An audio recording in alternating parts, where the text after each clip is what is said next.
Le village de Ndiarème se trouvait au creux d'une vallée fertile, bordée de collines verdoyantes et d'un petit fleuve serpentant paisiblement entre les champs. Chaque matin, les rayons du soleil illuminaient les cases de paille, donnant l'impression que le village entier dansait sous la lumière. Les enfants couraient pieds nus sur les sentiers, riant et criant, tandis que les femmes portaient des calebasses remplies d'eau sur leurs têtes, échangeant histoires et conseils, et que les hommes se rendaient aux champs, chargés d'outils et d'espoir pour les récoltes. Au centre du village trônait un vieux baobab, dont les racines épaisses s'enfonçaient profondément dans la terre et le tronc servait de lieu de confidence, de palabres et de contes racontés par les anciens. L'arbre semblait écouter chaque mot, comme un gardien silencieux des histoires du village. C'est sous ce baobab que vivait Aïssatou, fillette de 10 ans, vive et curieuse, élevée par sa mère, Mariama, femme douce mais courageuse. Malgré leur modeste maison, elles possédaient un trésor que l'argent ne pouvait acheter, l'amour et la chaleur de leur foyer. Mariama répétait souvent. Le vrai trésor, Aïssatou, ce n'est ni l'or ni les champs. C'est la dignité et le cœur pur. Garde-les toujours. Aïssatou aimait accompagner sa mère au champ, observant oiseaux, insectes et plantes, posant 1000 questions. Chaque jour était une leçon de patience et de respect de la nature. Le soir, près du feu, elles écoutaient les griots conter les exploits des anciens, et la fillette rêvait d'un monde juste et harmonieux, ignorant encore que le destin allait briser cette harmonie. Malgré la beauté et la sérénité, une ombre invisible planait sur son enfance. Les murmures du vent, le fracas des pluies et les histoires des anciens semblaient lui chuchoter que la vie n'était pas toujours tendre, et qu'elle devrait bientôt affronter des épreuves qui mettraient son courage et sa dignité à l'épreuve. Pour l'instant, sous le ciel clair et le chant des oiseaux, le village vivait encore dans la joie et la lumière, et Aïssatou profitait de chaque instant de cette enfance paisible, ignorant que chaque sourire et chaque rire deviendraient ses souvenirs les plus précieux. Un soir de saison pluvieuse, le ciel se chargea d'un voile sombre. De lourds nuages s'amoncelèrent au-dessus de Ndiarème, et bientôt un vent violent se mit à souffler. Les cases tremblaient, les arbres se courbaient sous la tempête, et la pluie tombait en trombes, frappant la terre comme des tambours funèbres. Aïssatou, blottie contre sa mère dans leur petite case, observait l'eau s'infiltrer par les interstices du toit de chaume. Mariama toussait de plus en plus fort, une toux sèche et douloureuse qui résonnait comme un mauvais présage. « Maman, bois un peu d'eau », supplia la fillette en lui tendant une calebasse. Mariama la repoussa doucement avec un sourire fatigué. « Ne t'inquiète pas, ma fille, ce n'est qu'un petit mal. » Mais Aïssatou voyait bien que ce n'était pas vrai. La chaleur du front de sa mère, ses lèvres pâles, ses gestes affaiblis, tout annonçait une maladie grave. Les jours suivants, Mariama resta couchée, incapable de se lever. Aïssatou, encore si jeune, devint son unique soutien. Elle allait chercher de l'eau au puits, cueillait des herbes qu'on disait médicinales, suppliait les voisines de l'aider. Certaines vinrent, apportant des décoctions et des prières, mais aucune potion ne parvenait à apaiser la douleur de Mariama. Une nuit, alors que la pluie continuait de tomber, Mariama appela faiblement sa fille. Sa voix ressemblait à un souffle qui s'éteint. « Aïssatou, approche !» La fillette accourut, s'agenouilla près de sa natte, tenant la main brûlante de sa mère. « Oui, maman, je suis là, dis-moi ce qu'il faut faire. » Mariama posa un regard doux sur elle, mais ses yeux brillaient de larmes. « Ma fille, je sens que mon heure approche. Tu es encore jeune, mais souviens-toi, la richesse n'est rien sans un cœur pur. Même si tu perds tout, ne laisse jamais ton âme se salir. Garde ta dignité, et le monde finira par t'ouvrir un chemin. »« Non, maman, cria Aïssatou, la gorge serrée. Ne me laisse pas.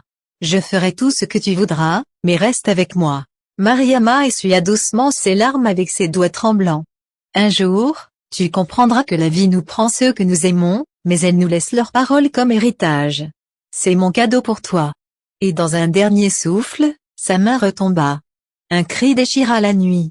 Aïssatou se jeta sur le corps inerte de sa mère, hurlant sa douleur, ses sanglots se mêlant au fracas de la pluie. Le village entier entendit ses pleurs.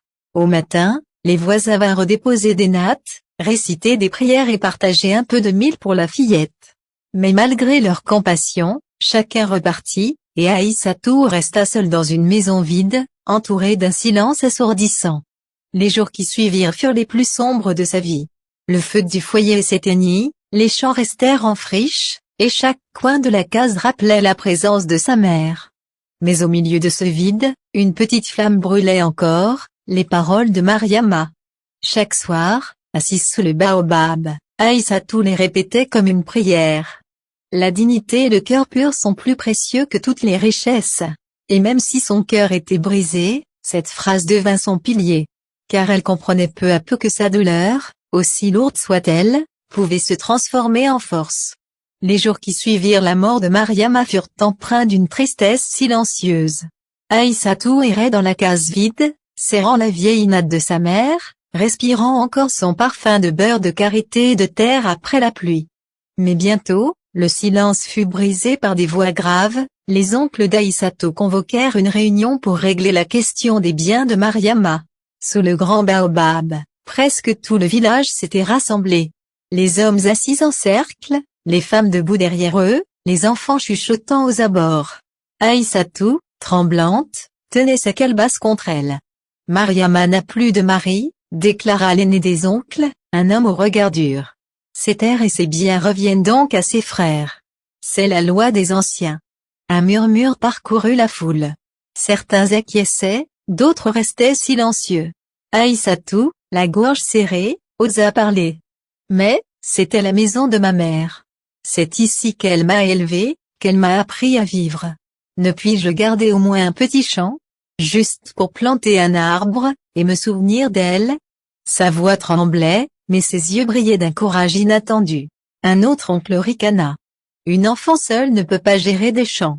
Que ferais-tu d'un terrain? Tu n'es qu'une fillette. La foule resta muette. Quelques femmes baissèrent la tête, compatissantes, mais personne n'osait la défendre. Les oncles se partagèrent les terres et les biens sous les yeux impuissants de la petite. À la fin, il ne resta à Aïssatou qu'une vieille calebasse et la natte de sa mère. Le soir même, en marchant dans les ruelles du village, elle sentit les regards changer. Autrefois entourée, elle devenait la pauvre orpheline. Les enfants, influencés par les paroles de leurs parents, s'écartaient sur son passage. Certains riaient. Regarde-la, elle n'a plus rien. Chaque mot était une flèche qui perçait son cœur déjà brisé. Mais sous ses larmes, une pensée revenait, les paroles de Mariama. La dignité et le cœur pur sont plus précieux que toutes les richesses. Alors, malgré la honte, malgré la douleur, Aïssatou leva la tête. Elle se dit, ils m'ont pris la maison, les chants et les rires, mais ils ne prendront jamais ma dignité. Et dans ce serment silencieux, un éclat de force naquit au milieu de sa douleur. Quelques lunes passèrent. Aïssatou vivait de petits travaux, cueillant des herbes, ramassant des fruits oubliés. Ses habits s'usaient, ses mains se crevassaient, mais son regard restait droit.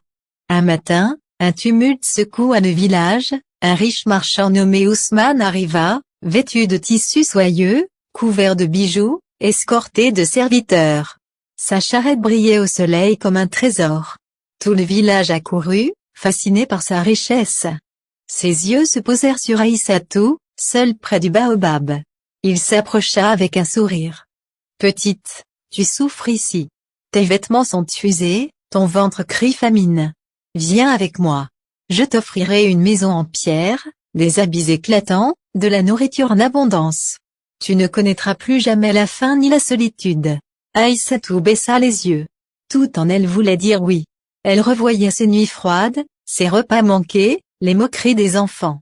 Elle imagina une maison chaude, un lit moelleux, une assiette pleine. Ses larmes roulèrent silencieusement. Mais au même instant, elle entendit la voix de sa mère dans son cœur.